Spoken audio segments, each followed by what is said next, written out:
नमस्कार, gardening aesthetics में मैं अनीता दिनेश आपका स्वागत करती हूँ। आज हम बात करेंगे कुछ ऐसे विंटर सीजनल्स के बारे में जो 4 से 5 घंटे की धूप में भी अच्छे से फ्लावरिंग करते हैं। ऐसे लोगों के लिए जिनके बालकनीज में, जिनके गार्डन में 6 से 8 घंटे की धूप नहीं आती है, मेरे हिसाब से तो उनको अपनी एनर्जी, अपना पैसा, अपना टाइम उन फ्लावरिंग प्लांट्स में स्पेंड करने की बजाय उन फ्लावरिंग प्लांट्स पे ध्यान देना चाहिए जो कम धूप में भी अच्छे से फ्लावरिंग करते हैं, कि बालकनी और गार्डन में अच्छे से फूल भी खिले और उनके गार्डन में कलर ऐड हो सके।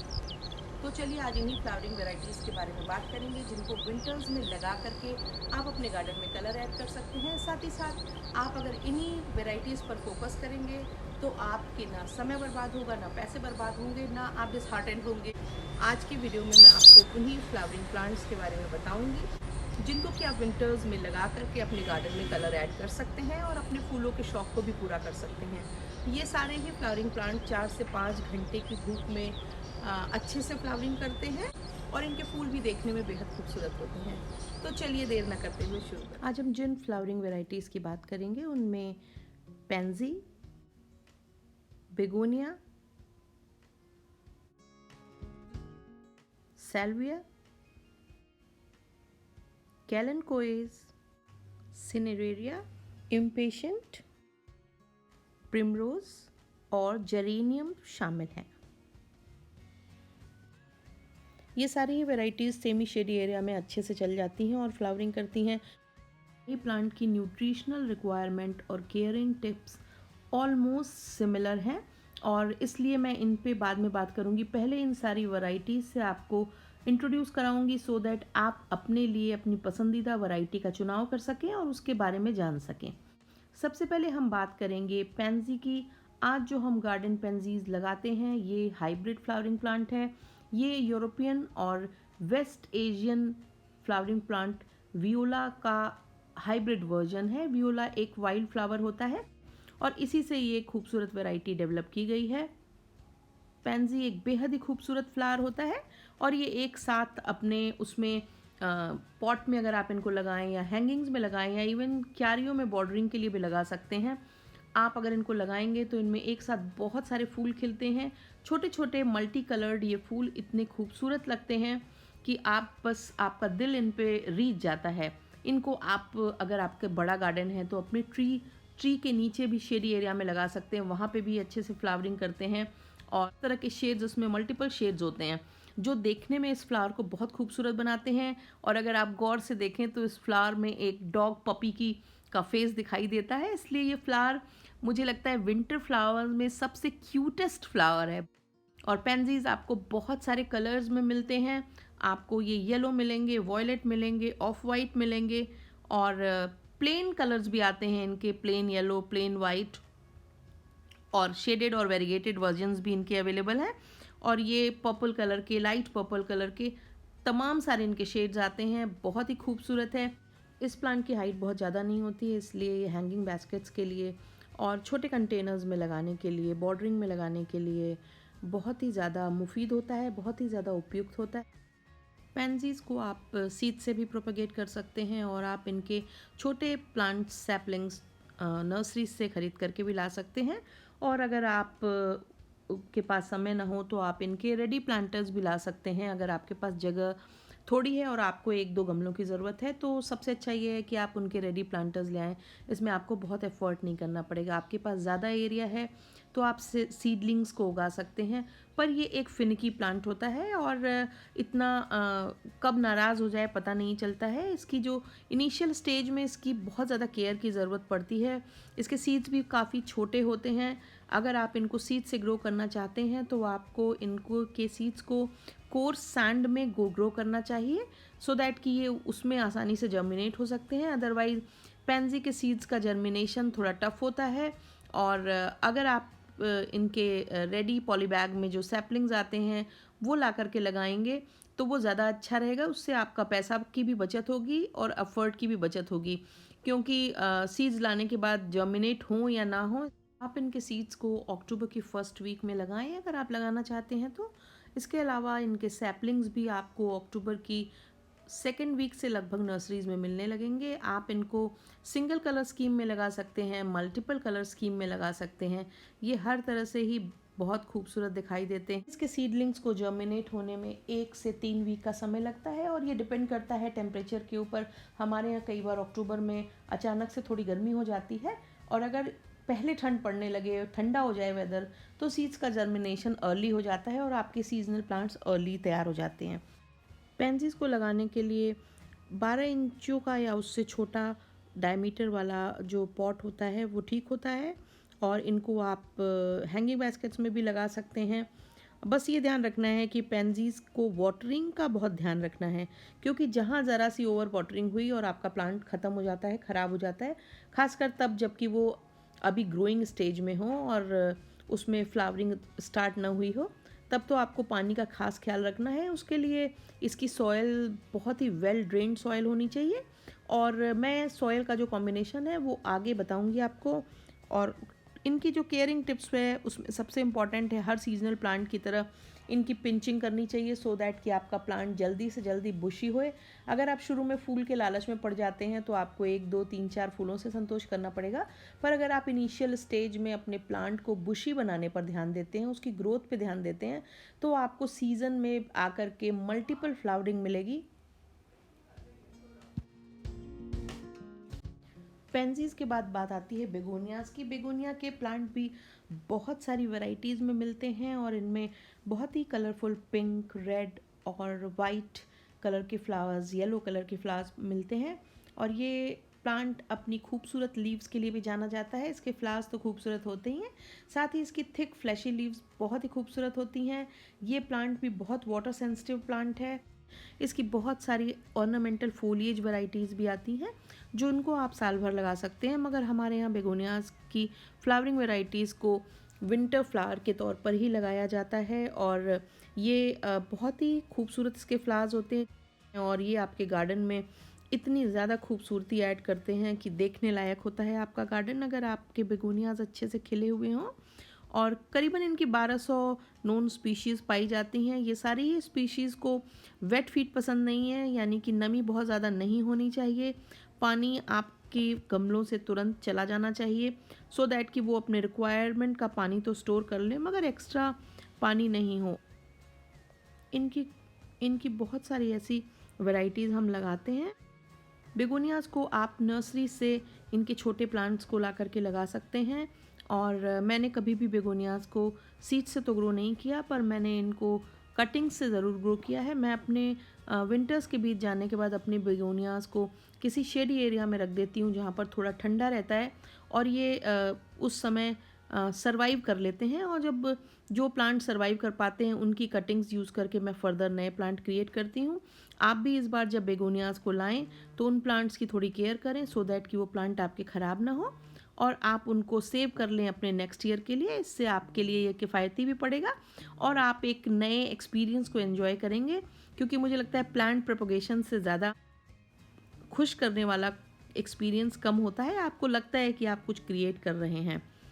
बेगोनियाज़ को 4-5 घंटे की सनलाइट चाहिए, ये मैंने आपको शुरू में ही बता दिया। सॉयल भी इनको ऑलमोस्ट इनको और कैलेंकोइस को एक जैसी सॉयल चाहिए और मैं ये इसके लेटर पार्ट में सॉयल बताऊंगी। और उसके बाद इनकी जो वाटरिंग नीड्स है वो यही है कि इनको कम वाटर चाहिए और इनको थोड़ी सी जो सॉयल है वो बहुत ड्राई नहीं होनी चाहिए, पर पानी भी ज़्यादा नहीं होना चाहिए। पानी जो है वो वेल ड्रेन्ड हो जाना चाहिए। हालांकि ये ह्यूमिड कंडीशंस को तो एंजॉय करते हैं but they don't like wet feet और सॉगी सॉयल इनको रूट रॉट कर देती है, इसलिए सॉयल का सॉगी नहीं होना चाहिए। अब बात आती है कि इनकी क्या फीडिंग करें जिससे इनमें बेहतर फ्लावरिंग हो। तो ये सारे ही फ्लावरिंग प्लांट्स के लिए ऑलमोस्ट सिमिलर होती है, ये भी मैं आपको इस वीडियो के लास्ट हिस्से में बताऊंगी। अब बारी आती है सैल्विया की। सैल्विया एक ऐसा प्लांट है जो सबसे पहले जो 3-4 सीजनल फ्लावरिंग प्लांट्स आते हैं जिनमें आपकी गुलदाउदी है और मैरीगोल्ड यानी कि गेंदा है, उसके साथ ही आपको साल्विया के सैपलिंग्स भी नर्सरीज़ में मिलने लगेंगे। साल्विया को आप बहुत आसानी से सीड्स के साथ भी ग्रो कर सकते हैं और कोशिश करें कि इनको भी बहुत कम सॉयल और काफ़ी सारा कोर्स सैंड में ग्रो करें, या कोकोपीट में भी आप इनके सीड्स को ग्रो कर सकते हैं और वो काफ़ी अच्छे से ग्रो हो जाते हैं। तो अगर आपको ज़्यादा और बड़ी तादाद में चाहिए प्लांट्स तो आप इनको सीड से ग्रो करें, अगर आपको थोड़े बहुत चाहिए तो आप इनको नर्सरी से सैपलिंग्स ला के लगा सकते हैं और इनको बहुत ज़्यादा केयर की ज़रूरत नहीं होती है। आपके सैपलिंग्स अगर आप बहुत पानी ना डालें तो ये आराम से सर्वाइव करते हैं, और जब ये ग्रो होने लगें तो इनको भी बढ़ाने का तरीका ये है कि आप इनको पिंच करते रहें। साल्विया की कटिंग्स भी बहुत आसानी से लगती है। इवन आप अपने नए जो प्लांट्स लाएंगे, अगर वो उनकी ग्रोथ अच्छी होगी तो आप उनके ऊपर हिस्से को निकाल करके और उनको कटिंग्स की तरह लगा करके अपने साल्वियाज को मल्टीप्लाई भी कर सकते हैं। ये आपको रेड कलर में, इसके अलावा purple, off white, pink, peach, बहुत सारे कलर में ये प्लांट अवेलेबल है। और ये एक मीडियम हाइट का प्लांट होता है जो करीबन मुझे लगता है कि 2 फीट तक अच्छे से बढ़ जाता है। और इसको आप अगर अपने गार्डन में क्यारियों में लगाना चाहें तो पीछे की साइड लगाएं और डालिया या कॉस्मस जैसे प्लांट्स के आगे की तरफ लगाएं, क्योंकि इसकी हाइट उनसे तो कम होती है, मगर और जो आपके प्लांट्स हैं जैसे गुलदावदी है या फिर और छोटे प्लांट्स जो हैं उनसे थोड़ी ज़्यादा होती है। इस प्लांट को बहुत ज़्यादा न्यूट्रिशन की ज़रूरत नहीं है, पर सॉयल वेल ड्रेन्ड होनी चाहिए। ये एक हार्डी वैरायटी है। अगर आपके पास समय नहीं भी है, आप बहुत सारी केयर नहीं कर सकते, तो भी आप आराम से साल्विया को लगाएं। देखने में ये बेहद खूबसूरत होते हैं और बहुत ही ज़्यादा कम केयर मांगते हैं। अब बारी आती है कैलेनकोइस की। कैलेनकोई की जो फ्लावरिंग वेराइटीज़ हैं उनको, जिनको हम विंटर फ्लावरिंग के लिए यूज़ करते हैं, उनमें 2 हैं। एक कैलेनकोई बॉसफेल्डियाना और एक जिसको हम देसी कैलेनकोई कहते हैं, और दूसरी है कैलेनकोई फेडशेंकोई। इनमें दोनों में ही फ्लावरिंग बहुत ज़्यादा अच्छी होती है। और इनको भी आप अब सितंबर की लास्ट वीक से जब बारिश ख़त्म हो जाती है तब से आपको ये प्लांट नर्सरीज़ में मिलने लगेंगे, और हमारे यहाँ ये लगभग मार्च तक फ्लावरिंग करते हैं। और पहली बार अगर इनमें जब फ्लावरिंग हो जाए तो आप उन स्पेंट फ्लावर को काट के और थोड़ा सा फर्टिलाइज़र ऐड करके आप इनमें दूसरी फ्लावरिंग भी ले सकते हैं।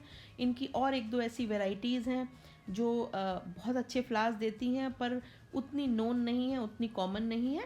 और इनमें से ये एक वेराइटी है, इसको कैलेनकोई लैसिनेटा कहते हैं। और इसके फ्लावर्स भी बंचेस में होते हैं और येलो कलर के फ्लावर्स होते हैं। और कैलेनकोई के फ्लावर्स इतने अट्रैक्टिव होते हैं, ये पॉलिनेटर्स को बहुत ज़्यादा अट्रैक्ट करते हैं। तो अगर आपके यहाँ कैलेनकोई आप लगाते हैं और उसमें अच्छे से फ्लावरिंग हुई होती है तो आपके यहाँ तरह तरह के बर्ड्स, बीज और बटरफ्लाइज वगैरह काफ़ी दिखाई देंगे, क्योंकि ये फ्लावर उनको बहुत अट्रैक्ट करते हैं। ये कुछ ऐसे प्लांट्स होते हैं जिनको अगर आप एक बार लाएं और ध्यान से केयर कर दें तो अगले सीजन में आप इनको आसानी से मल्टीप्लाई कर सकते हैं। कैलेनकोई की जो देसी वैरायटी होती है या जो रेगुलर वैरायटी है उसमें फास्ट रेड कलर के फूल खिलते हैं, और आप देखिए इस वीडियो में कितने खूबसूरत लगते हैं। इनकी जो हाइब्रिड वैरायटी है, और ये इसमें मल्टीपल कलर के फूल होते हैं और ये फूल गुच्छों में होते हैं और काफ़ी लंबे समय तक बने रहते हैं। तो अगर आपके पास, और इनको बहुत ज़्यादा, क्योंकि ये सक्यूलेंट होते हैं, इनमें बहुत ज़्यादा पानी की ज़रूरत नहीं है। इनकी मिट्टी में कोर्स सैंड की जो तादाद होती है वो काफ़ी ज़्यादा होनी चाहिए। और आप इनमें कोकोपीट बिल्कुल नहीं यूज़ करें। नर्सरी से जब हम इनको लेते हैं तो इनके गमले ज़्यादातर कोकोपीट में लगे होते हैं और उसको हमें तुरंत हटाना चाहिए, क्योंकि कोकोपीट इनके लिए मीडियम नहीं है। कोकोपीट में मॉइस्चर रिटेन करके वो रखती है और इससे ये आपका कैलेनकोई को सड़ने का, ख़राब होने का डर होता है। इस वीडियो में आपके स्क्रीन पर एक लिंक आ रहा होगा।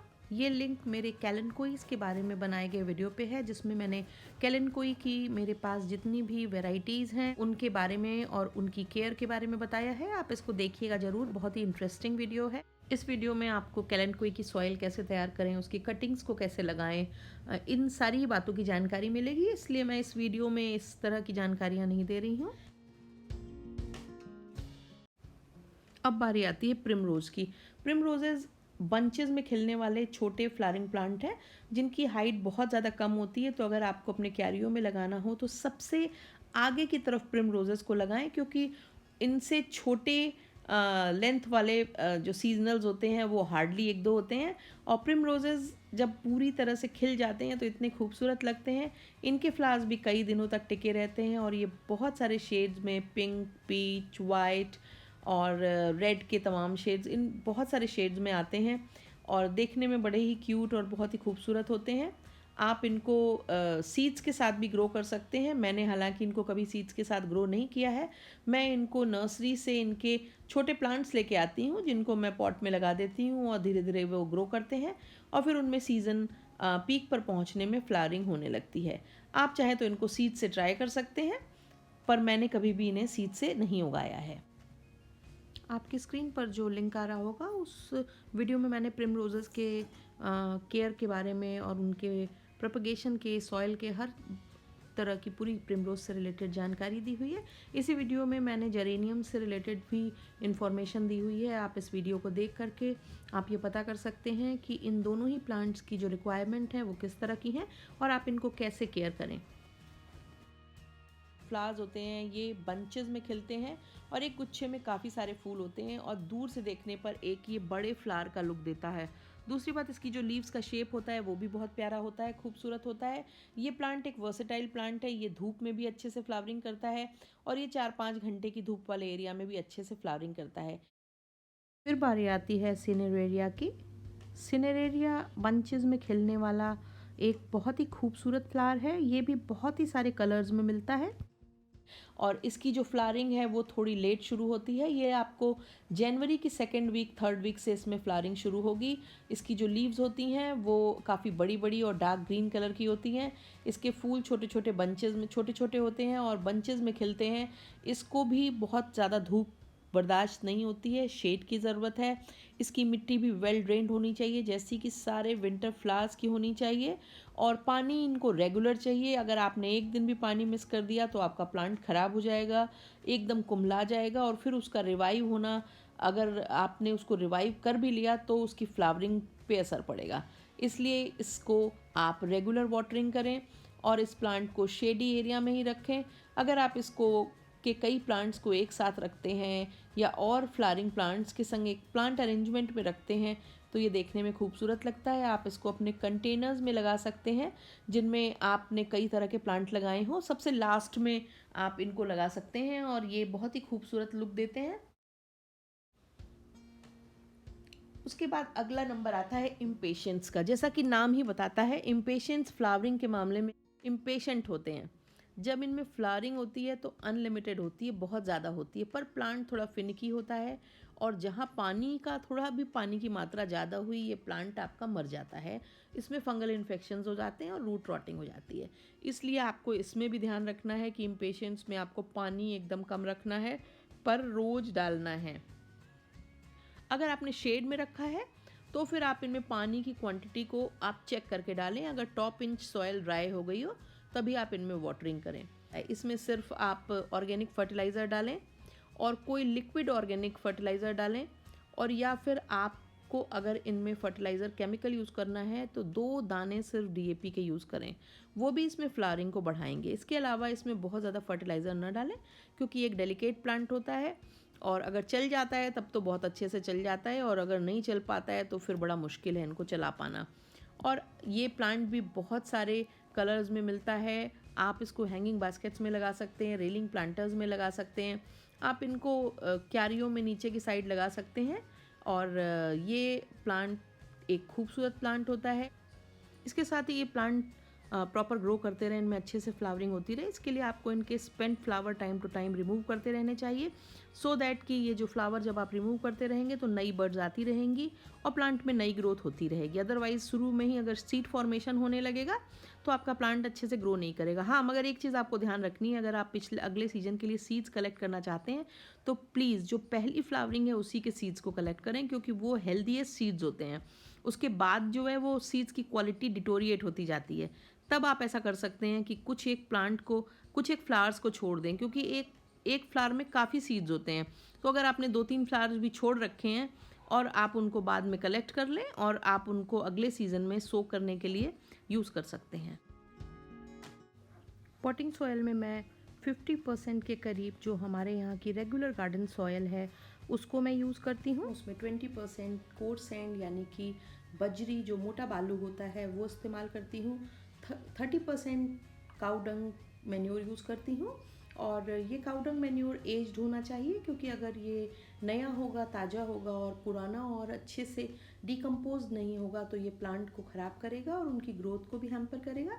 और कई बार ऐसा होने पर आपका प्लांट मर जाता है और आप कारण भी नहीं जान पाते हैं कि आपने सब कुछ अच्छे से किया पर आपका प्लांट क्यों मर गया। और इसके बाद मैं पर प्लांटर 1 चम्मच माइक्रो न्यूट्रिएंट डालती हूँ और माइक्रो न्यूट्रिएंट्स को मैं पूरे सीज़न में कम से कम 3 बार माइक्रो न्यूट्रिएंट पाउडर यूज़ करती हूँ और जब प्लांट को मैं इनिशियल स्टेज में लगाती हूँ और मुझे प्लांट को बड़ा करना होता है, तब मैं उसमें वर्मी कंपोस्ट या फिर कोई भी ऑर्गेनिक लिक्विड मैन्योर के साथ साथ एक एक चुटकी के करीब मैं उसमें एनपीके डालती हूँ। और जब प्लांट की ग्रोथ प्रॉपर हो जाती है और बडिंग का टाइम आ जाता है, तब मैं उसमें एनपीके डालना छोड़ देती हूँ और उसके बाद मैं उसमें वर्मी कंपोस्ट के साथ मिला करके 3-4 ग्रैन्यूल्स डीएपी के और 1 चम्मच पोटाश डालती हूँ, जिससे कंटिन्यूस फ्लावरिंग भी होती रहती है और हमारे प्लांट्स भी हेल्दी बने रहते हैं। इसके साथ ही फ्लावरिंग के लिए सरसों की खली एक बहुत ही बेहतरीन ऑर्गेनिक फर्टिलाइज़र है। आप मस्टर्ड केक को पानी में भिगो करके रख दें और 3-4 दिनों के बाद उस डाइल्यूट करके अपने प्लांट्स में डालें। और ये ध्यान रखें कि ये ज़्यादा नहीं होना चाहिए, क्योंकि ये गर्म फर्टिलाइज़र होता है और आपके प्लांट को ज़्यादा क्वांटिटी में देना नुकसान करता है। पर यकीन मानिए, आप अगर सरसों की खली यूज़ कर लेंगे सही तरीके से, तो आपको किसी भी तरह के किसी भी फर्टिलाइज़र की ज़रूरत नहीं है और आपके प्लांट बहुत अच्छे से ग्रो होंगे। मेरा वीडियो पसंद आया हो तो मेरे वीडियो को लाइक करें, इसे शेयर करें, सब्सक्राइब करें और बेल आइकन दबाना ना भूलें, ताकि आगे भी जो मैं गार्डनिंग से जुड़े हुए अपडेट्स करूँ वो आप तक पहुँचे।